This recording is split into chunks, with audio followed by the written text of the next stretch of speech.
There are some songs that belong to churches. Some songs belong to choirs, and some songs somehow belong to everybody. Even if you haven't sung them in years, even if you've forgotten every verse, but one, there are certain hymns that can still stop a room cold with memory. Tonight's story begins in a small Michigan town called Albion. A college town, a railroad town, a town where people once gathered in storefront churches, rented rooms, revival tents, and front porches. And more than a century ago, in a modest apartment near a kitchen table, a weary traveling preacher picked up a guitar and wrote words that would circle the globe. Words born not in a cathedral, but in a small Midwestern town. This is the story behind the Old Rugged Cross.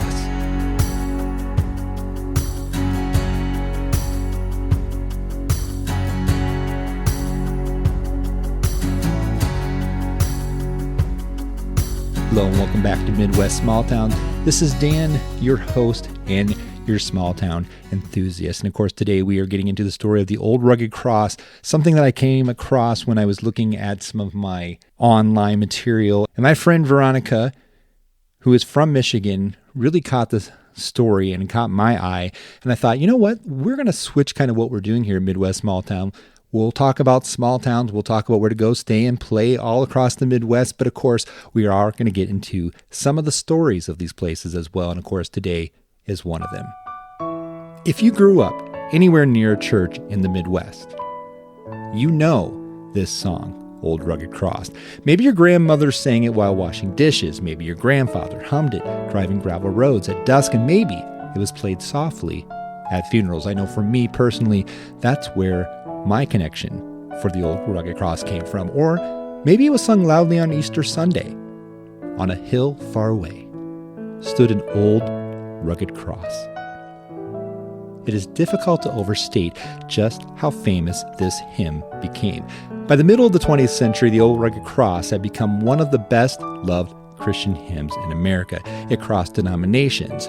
Methodists sang it, Baptists sang it, Pentecostals sang it, little white country churches sang it. Big city congregations sang it, and eventually famous musicians recorded it too, such as Johnny Cash, Elvis Presley, June Carter Cash, and many more.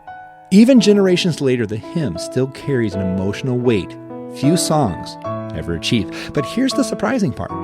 The song wasn't written in Nashville. No, not in New York, not in Chicago, not even in a church. It was born in Albion, Michigan in 1912. The man behind the hymn was Reverend George Bennard, and his life looked nothing like fame. He was born in 1873, the son of an Ohio coal miner, and life was difficult.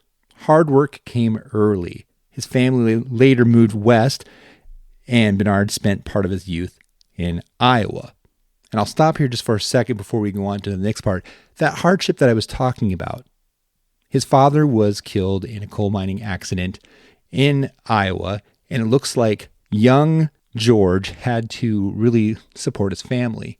And so he went to work in the coal mines as well. And of course, eventually he experienced something big, a religious conversion during a Salvation Army meeting, and devoted his life to ministry. So he headed far. It looked like the Salvation Army meeting took place quite a ways from where he was growing up in Lucas, Iowa. So he traveled there. And now if you can just picture this, a polished celebrity preacher, erase that image. George Bennard was more road-worn than glamorous. He traveled constantly, revival meetings, small churches, wood-framed tabernacles, cold train stations, dusty roads. And so basically at this meeting, there was a bunch of kids that were making fun of him. And so this whole thing came about, and he had this huge turning to Christ. He gave his life, and he devoted his life to that and became a minister traveling the road. He preached where people invited him. And in those days, revival preachers lived hard lives, long separations from home, unpredictable income, hostile crowds at times, and we'll get into that because that kind of leads to where the Old Rugged Cross really kind of came from and where it got its roots. Physical exhaustion. Yet Bennard kept traveling, he kept preaching, he kept singing, and somewhere along the way, he became deeply focused on one image, the cross of Christ. Not the polished gold crosses hanging in cathedrals, but the rough wooden cross of suffering, the ugly instrument of execution transforming into a symbol of hope. That contrast stayed with him, and eventually it became the song. Now let's travel to Albion in the winter of 1912. Albion then was thriving railroad and college community. Factories buzzed, church bells rang, students walked the streets around Albion College, and along East Michigan Avenue stood the home of Professor Dillos Fall. The house later became a fraternity house, and today the house itself is no longer. It's gone, but the ground remains important, because in a rented room near the kitchen of that house, George Bennard began writing history. The story goes that Bennard had been wrestling spiritually with the meaning of the cross. He later described carrying that burden of the idea with him, thinking about it, meditating on it, trying to understand why the image of suffering also represented love. Then, one evening, he started to put pen to paper, and eventually, all the thoughts and everything that he was meditating became a song.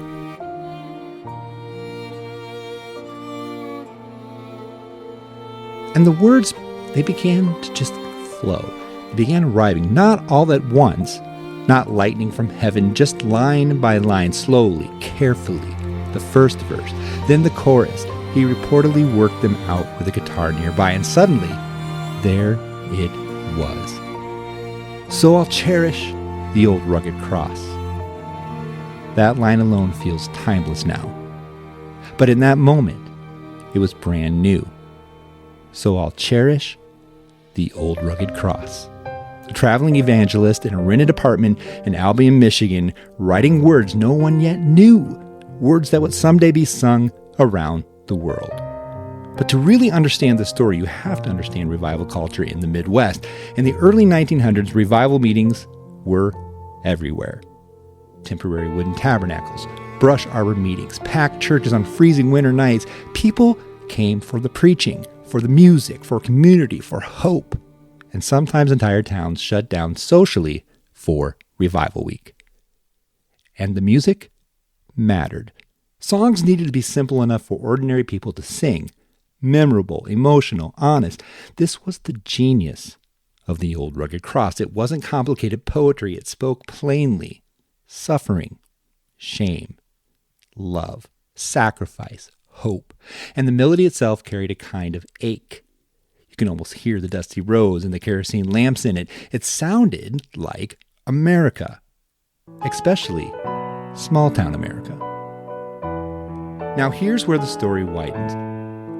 Though the first verse and chorus were written in Albion, Bennard finished the hymn during his travels. Eventually he arrived, and there stood the old Methodist Episcopal Church, and there the completed hymn was first publicly performed in 1913. Imagine the scene, if you will: wooden pews, winter coats, farm families, lantern light, a revival service underway.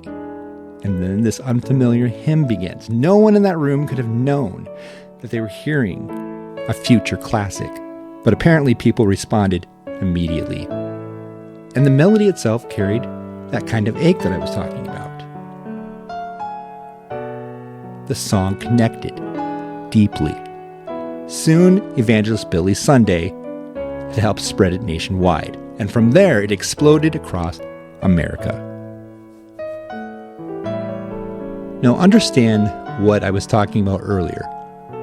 What really motivated him to write the old rugged cross? He was preaching at an event, and a lot of people were making fun of the cross, was making fun of his belief, making fun of the sacrifice of Jesus on the cross, and that is what spawned that, what gave him the motivation to write it.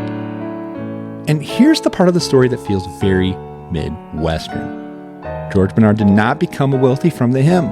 In fact, he sold the rights for just, are you ready for this, for $500. That's right, $500. Today that sounds unbelievable, especially for a song that would become one of the most recognizable hymns ever written. But Bennard wasn't driven by celebrity. He kept traveling, kept ministering, kept writing, and over 300 hymns in total, yet none came close to matching the old rugged cross. And maybe that's fitting, because most small-town lives are not filled with dozens of world-changing moments. Usually there's one thing, one contribution, one moment that echoes beyond expectation. But for Bennard, this was it. Today, if you visit Albion, you're going to find Michigan historic marker commemorating the birthplace of the hymn. The original house, of course, like I said before, is gone, demolished decades ago. The land became vacant, and yet the story remains. And that's one thing small towns understand better than almost anyone. A place can matter even after the building disappears. A memory can outlive lumber and brick. In 1959, the state of Michigan placed a historical marker there honoring the hymn's origins. And over the years, locals fought to preserve that memory. And at one point, 3 large crosses made from telephone poles stood there. Weathered, simple, a little rough around the edges, but honestly, kind of perfect for the story.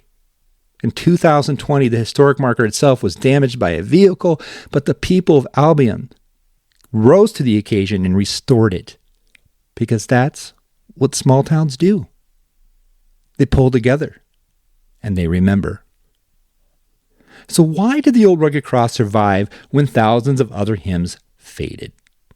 And partly because it speaks to suffering honestly. It's just pure, raw honesty. It does not avoid pain. It acknowledges shame, loss, burden, sacrifice, and maybe that's why it connected so deeply in rural America. Small towns know hardship. They know farm failures, layoffs, funerals, wars. Boy, it wasn't that long ago I was in Odo, Iowa, and I was kind of looking at all the veterans that served in all the wars, and they remember. I was just shocked. It was a town of 70, but yet there were hundreds of names. Small towns, they know this. Floods, long winters, empty storefronts, yet somehow people keep going. And this hymn promised that suffering wasn't meaningless, that something beautiful could emerge from something ugly, that hope could grow from sorrow. The idea resonates far beyond religion. There's also something deeply human about George Bennard himself. He reportedly joked that people confused him with writers of entirely different songs, even introducing him once as George Bennard Shaw. Though that feels wonderfully humble somehow, he became larger than that hymn. He remained a traveling preacher, a servant, and eventually Bennard retired in Reed City. And when he died in 1958, his connection to Michigan remained strong. Today, there's even an old Rugged Cross Historical Society museum dedicated to preserving that story. What began in a rented room in Albion became part of American spiritual history. One of the reasons we tell stories like this on the Midwest Small Town podcast is because history often hides in ordinary places. Not every important thing happens in capitals or famous cities. Sometimes world-changing ideas begin in overlooked towns. A garage in Iowa, a barn in Indiana, a diner in Nebraska, or a rented room in Albion, Michigan. People pass historical markers every day without stopping. But behind many of those markers are deeply human stories. Stories of uncertainty and struggle and persistence, faith and creativity. George Bennard probably never imagined that more than 100 years later, people would still stand in Albion talking about that song. Yet, here we are. There's another reason this story matters. The hymn itself points backward to suffering, but forward to hope. And when someone is deeply religious or not, there's something universal in that idea. Most people carry some kind of cross, regret, grief, loneliness, failure, maybe fear. And somehow songs help us carry those things, especially old songs, especially songs sung across generations. Music connects grandparents to grandchildren, past to present. I always talk about that music is a connector. You think about the different generations, and that could be a universal connecting piece. One century to another. And maybe that's the real power of the old rugged cross. Not merely theology, memory. Shared memory. So tonight, when you think of Albion, Michigan, don't just think of another dot on the map. Think of a winter evening in 1912, a tired, traveling evangelist, a rented apartment near a kitchen, a guitar resting nearby, and words slowly arriving one time at a time. Words that would travel farther than the man who wrote them ever could. And somewhere in the quiet spaces of America, people are still singing them. You've been listening to Midwest Small Town Podcast. If you enjoyed this episode, share it with someone who remembers old church hymns or someone who simply loves the hidden stories of small town America. Till next time, keep your eyes on the back roads because every small town has a story. And sometimes the whole world begins in places nobody expected. This is Midwest Small Town.